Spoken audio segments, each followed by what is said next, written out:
ஊர் என்ன நாடுமா? என்ன நாடு?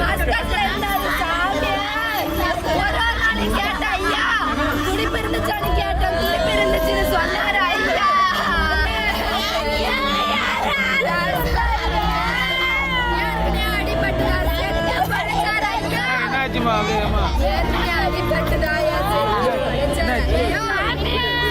என்னாச்சுமா?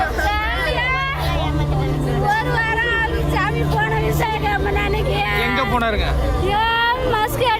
போய் 2 வருஷம் ஆகுது சாமியா. விசா முடிஞ்சிச்சுனே சாமி வீட்டுக்கு வரேன்னு சொன்னிச்சு சாமியா. கம்பெனிக்காரனு விடல சாமியா. ஒன்னு தவிர இந்த வண்டி யாரும் ஓட்டக்கூடாதுன்னு